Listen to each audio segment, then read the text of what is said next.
چې دا غزا دې پر موږ وکړلو اذان بلالا قربان قربان بلالا د هیبت د ژوند لار جهان بلالا قربان قربان بلالا وړاندې کوونکی مولوي محمد یاسین فهیم. اذان بلالا قربان قربان بلالا د ژوند لار زوی جهان بلالا قربان قربان بلالا تر حماسی بحر دی زار شمش ساحل لری. بسم الله الرحمن الرحيم. الحمد لله رب العالمين حمد الشاكرين، الصلاة والسلام على سيد الأنبياء والمرسلين سيدنا ونبينا وشفيعنا ومولانا محمد وعلى آله وأصحابه الطيبين الطاهرين. قدرمنو اوریدونکو د ژوند د لارې د خپرونې مینوالو، السلام علیکم ورحمت الله وبرکاته.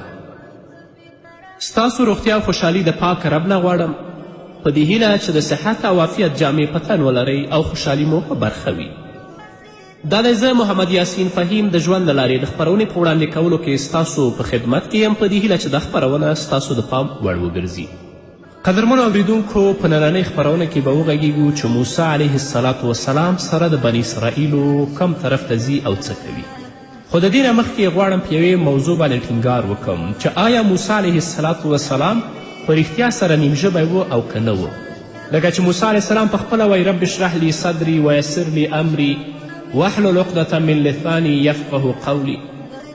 موسی الله ته عرض وکړه چې زما پروردګاره زما سینه پرانیزه او زما کار آسانه کړه او زما د ژبې غوټه وسپړه تر څو چې خلک زما په خبره باندې صحیح وپوهېدلی شي. همدارنګه فرعون موسی علیه السلام ته ویل خپل قوم کې چې ام انا خیر من هذا الذي هو مهین ولا یکاد یبین. فرعون ویلی چې آیا زه ښه سړی یم که دغه سړی چې ذلیل او حقیر دی او خپله خبره هم څرګنده نشي بیانولی. د دغو دوه آیتونو د تفسیر په اړه زموږ په ځینې تفسیرونو کې اسرائیلي او هغه خبرې شوي چې اصلا هغه د موسی علیه السلام په شان کې مناسبې نه دي او هغه اسرائیلي واقع دا دي. وایي کله چې موسی علیه السلام له وړوکوالي نه د فرعون په کور کې روزل کېده، یوه ورځ یې د فرعون د سر تاج د هغه له سره کوز که او په خپل سر یې کیښود.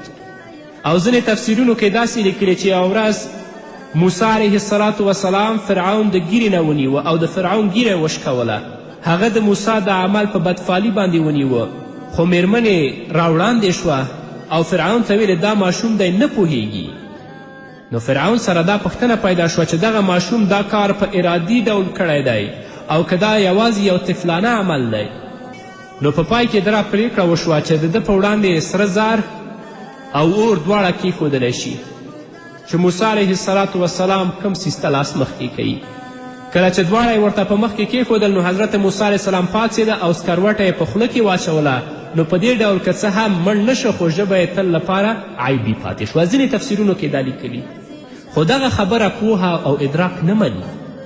که ماشوم په اور کې لاس هم وهلی وي خو دا په هیڅ ډول نشي کیدی چې هغه سکروټه راجیګه کړي په خوله کې واچولی شي. ماشوم خو د اور د تاو په محسوسولو سره لاس د اور نه لرې کوي.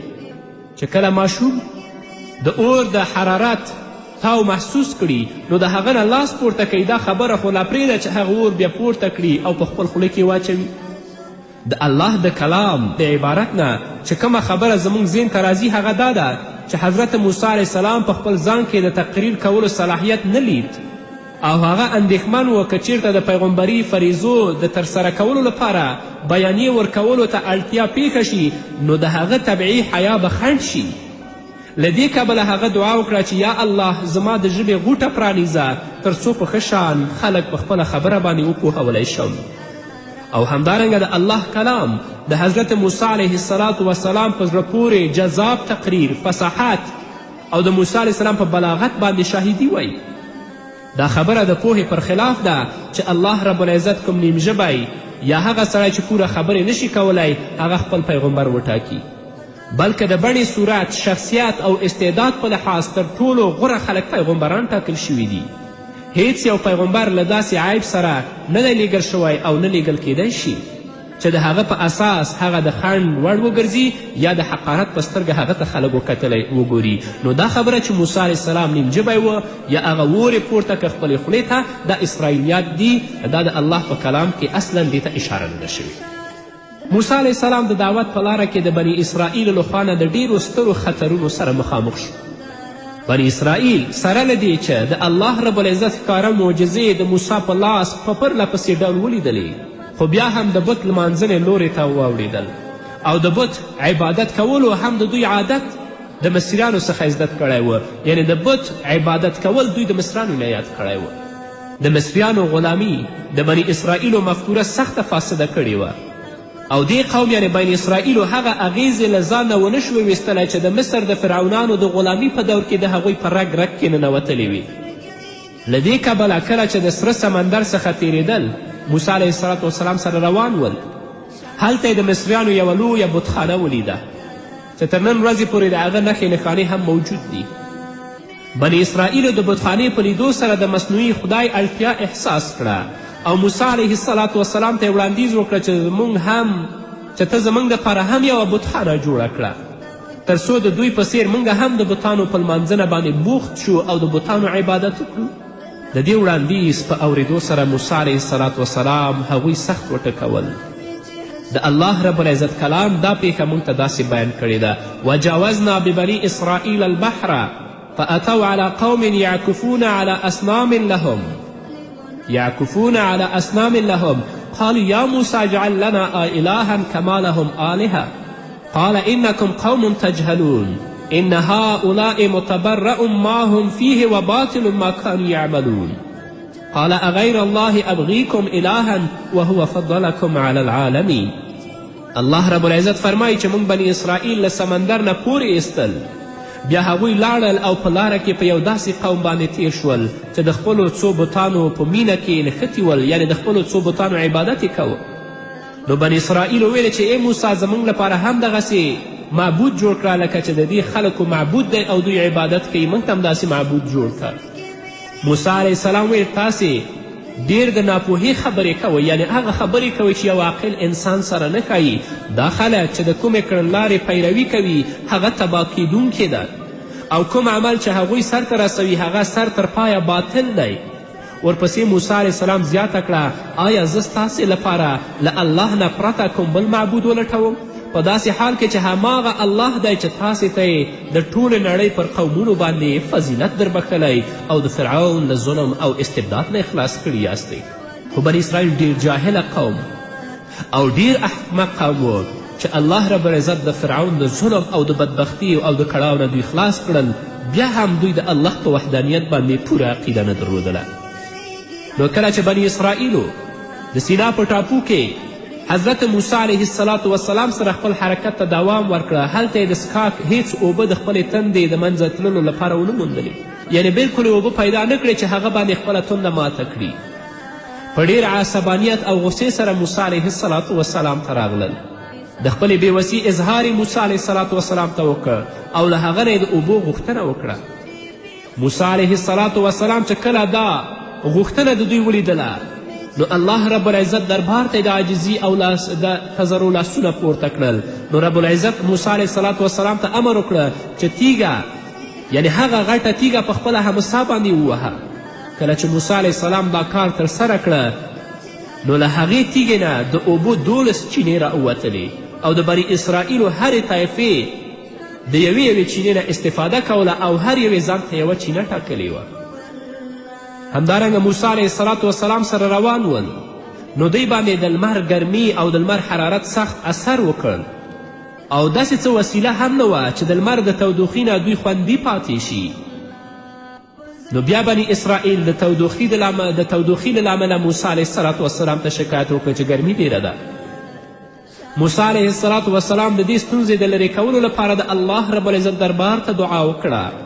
الله رب العزت په آسمان کې وریځه خوره کړه تر څو دوی د ګرمۍ د کړېدو نه خوندي پاتې شي او د ګرمۍ احساس ونه کړي. په همدې ترتیب سره د سفر خوراکي توکي په مخ په خلاصېدو خلاص شول. موسی علیه السلام د الله دربار ته دعا وکړه او رب العزت د من سلوا په نازلولو سره هغوی ته د خوړو برابرولو فوقالعاده انتظام جوړ کړه. پاخه کړي مړزان به هغوی ته د آسمان نه راکته کېدل او دوی به خوړل او دا ورته هم ویل شوي وو چې تاسو به دا ځان سره نه ذخیره کوئ. کله چې رب العزت دغه درې ګونې نعمتونه پر بني اسرائیلو پیرزو کړل، وروسته یې هغوی ته ویل چې له دغو پاکو او خوندورو نعمتونو څخه وخورئ، خو هغوی د دې پیرزویانو په وړاندې کفران نعمت وکړه او نور نعمتونه یې وغوښتل چې د دې بې ځایه غوښتنې له کبله پر خپلو ځانونو دوی ظلم وکړه او الله رب العزت هغه نعمتونه ترې واخیستل. لکه رب العزت فرمایي وقطعناهم 12 اسباطا أمما وأوحينا إلى موسى إذ استسقاه قومه أن اضرب بعصاك الحجر فانبجست منه 12 عينا قد علم كل أناس مشربهم وظللنا عليهم الغمام وأنزلنا عليهم المن والسلوى كلوا من طيبات ما رزقناكم وما ظلمونا ولكن كانوا أنفسهم يظلمون. الله رب العزت فرمایي چې موږ دا قوم په 12 کورنیو ویشلی، یعنی موږ دا قوم په 12 کورنیو ویشلی او هغوی ته مو د ځانګړو ډلو بڼه ورکړې وه، هر یوه بیله طایفه وه. او کله چې د موسی علیه السلام نه هغه قوم اوبه وغوښتلې، نو موږ موسی علیه السلام ته اشاره وکړه چې په فلاني تیږه باندې خپله همسا ووهه، نو بیا له هغې تیږې نه په ناڅاپي ډول 12 چینې راوخوټېدلې او هرې ډلې د خپلو اوبو څکلو ځای وټاکه ځان دپاره، د هغه ځای نه اوبه څکلې. او رب العزت فرمایي چې موږ په هغوی باندې وریځ سوری راوست او په هغوی باندې د منو سلوا د آسمان نه نازله کړه، یعنی هغه پاک شیان، او دا موږ ورته ویلي چې دا پاک شیان وخورئ چې موږ تاسې ته در په برخه کړي دي. خو له هغه وروسته چې هغوی څه کړي دي نو په موږ باندې ظلم نه دی کړی، بلکې په خپلو ځانونو باندې ظلم کړی و. د موسی علیه السلام د لارښوونو او د موسی علیه السلام د خبرو د منلو نه یې مخ ګرځولی دی. الله رب العزت بیلابیل او قسمه نعمتونه په بني اسرائیلو باندې پیرزو کړل. خو بني اسرائیلو د دې پر ځای چې د الله رب العزت د نعمتونو شکرانه ادا کړي، الله ته سر په سجده کې دي، هغوی کفران نعمت وکړه. د الله رب العزت د نعمتونو نه مخ واړوه، شکر یې ونه ایسته، نو رب العزت هغوی تباه او برباد کړه چې تر ننه ورځه پورې هم په دنیا کې هغوی ذلیل ګرځي. اوس موسی علیه السلام د رب العزت میقات ته ځي. موسی علیه السلام په مصر کې بني اسرائیلو ته دا خبر ورکړی و چې الله رب العزت فرعون له منځه وړي، فرعون به تباه او برباد کوي او خپل کتاب به په تا باندې نازلوي. یعنی الله موسی ته دا خبر ورکړی چې تا به پیغمبر ګرځوم او په تا باندې به کتاب را نازلوم چې په هغه کتاب کې به امر او نهی وجود لري، چې په ټولو مخلوقاتو باندې دا واجب ده چې د هماغه کتاب په لارښوونو عمل وکړي. خو کله چې الله رب العزت فرعون له منځه یې وړ، غرق یې که او بني اسرائیل یې د غلامي د بند نه خلاص کړل او هغوی ته د یو خپلواک قوم حیثیت رب العزت په برخه که، نو حضرت موسی علیه السلام د الله په امر باندې د سینا غره ته وخوځېده او رب العزت وغوښته د سینا غره ته تر څو هغه ته د نړیوالو لپاره شریعت د ژوندانه قانون ورکړي. بناء الله رب العزت هغه ته دا امر وکړه چې 10 ورځې هلته پاتې شي او په دې موده کې روزه ونیسي او د رب العزت په عبادت باندې بوخت اوسي. کله چې موسی علیه السلام 10 ورځې سر ته ورسولې، بیا الله رب العزت هغه ته امر وکړه چې د عبادت د بشپړېدو لپاره 10 ورځې نورې هم روژه ونیسه. د دې عبادت لپاره 40 ورځې ځکه نیټه ټاکل شوې وه چې حضرت موسی علیه السلام یوه بشپړه څله په غره کې تیره کړي او روژه ونیسي. شپه ورځ عبادت، تفکر او تدبر وکړي، زړه او دماغ یو لوري ته متوجه کړي او د هغه درانه فرمان اخیستلو استعداد په خپل ځان کې وروزي چې په هغه باندې نازلېدونکی و، یعنی تورات په موسی علیه السلام باندې نازلېده. موسی علیه السلام مخکې له دې نه چې د سینا غره ته د الله رب العزت د مناجاتو ته لاړ شي، خپل ورور هارون علیه السلام ته یې وویل ته زما په ځای د بني اسرائیلو په منځ کې خلیفه یعنی قایم مقام اوسه او د اصلاح فعالیت کوه او دوی له ورانکاري نه منع کوه. الله رب العزت دا پیښه په خپل کرام کې موږ ته داسې بیانوي: ووعدنا موسى 30 ليلة وأتممناها ب10 فتم ميقات ربه 40 ليلة وقال موسى لأخيه هارون اخلفني في قومي واصلح ولا تتبع سبيل المفسدين. ولما جاء موسى لميقاتنا وكلمه ربه قال ربي أرني أنظر إليك قال لن تراني ولكن انظر إلى الجبل فإن استقر مكانه فسوف تراني فلما تجلى ربه للجبل جعله دكا وخر موسى صاعقا فلما أفاق قال سبحانك تبت إليك وأنا أول المؤمنين. قال يا موسى إني اصطفيتك على الناس برسالاتي وبكلامي فخذ ما آتيتك وكن من الشاكرين. وكتبنا له في الألواح من كل شيء موعظة وتفصيلا لكل شيء فخذها بقوة وأمر قومك يأخذ بأحسنها سأريكم دار الفاسقين. رب العزت وایي چې موږ موسی علیه الصلاة والسلام د 10 شپو او ورځو لپاره د سینا یا د تور غره ته غوښتی و او وروسته مو 10 ورځې نورې هم زیاتې کړې. په دې ترتیب سره د هغه رب ټاکلې موده پوره 40 ورځې شوه. موسی د تللو په وخت کې خپل ورور هارون علیه الصلاة والسلام ته وویل چې له ما څخه وروسته ته زما په قوم کې زما قایم مقام اوسه او د اصلاح فعالیت کوه او د ورانکارو په لاره مه ځه کله چې هغه زموږ په ټاکلې نیټه راورسېده. رب العزت وایي او د هغه رب له هغه سره خبرې وکړې، یعنې پروردګار موسی علیه الصلاة والسلام سره بغیر د کم منځګړي خبرې وکړې. نو موسی علیه السلام هیله وکړه چې ای پروردګاره ما ته د لیدو چانس راکړه چې زه تا ووینم. رب العزت موسی علیه الصلاة والسلام ته وویل چې ته ما نشي لیدلی. الله رب العزت موسی علیه الصلاة والسلام ته وفرمایل چې لږ شان د غره لورې ته وګوره، که هغه په خپل ځای باندې ولاړ پاتې شو نو ته بیا ما لیدلی شي.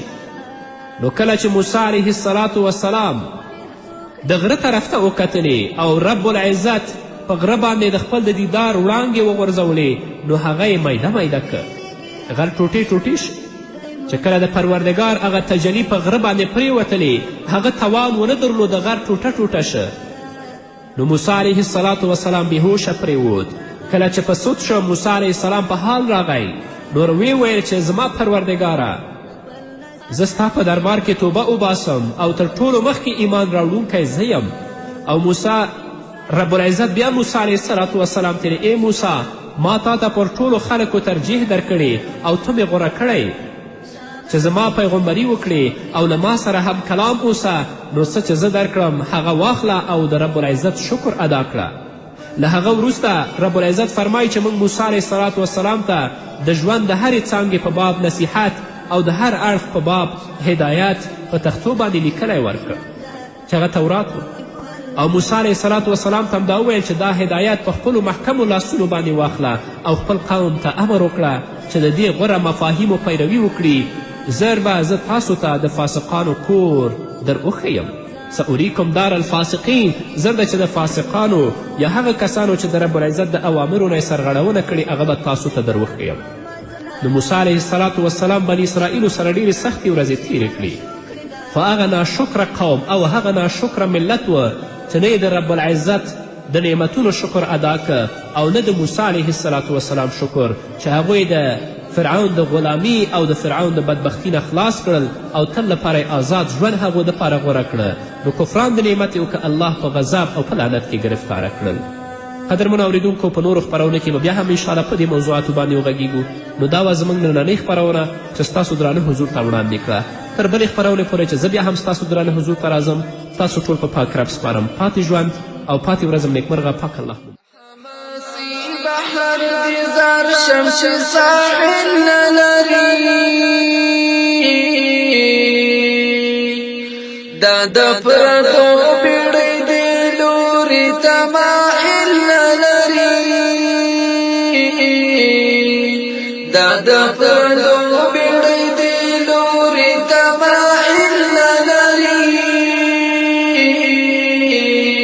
فضل مستور ورو ترش کو پرسینو بزل مستور ورو د ترش کو پرسینو پارا پارا گریوان دی شرمنده پر جهان پارا پارا گریوان دی شرمنده پر جهان زی زمزمی د تکبیرو دی تر اسمان بلالا قربان قربان بلالا زی زمزمی د تکبیرو دی تر اسمان بلالا قربان قربان بلالا چی دا غزا دی پر منگو وکڑلو ازان بلالا قربان قربان بلالا دا حیبتی نارا دی لرزوی جهان بلالا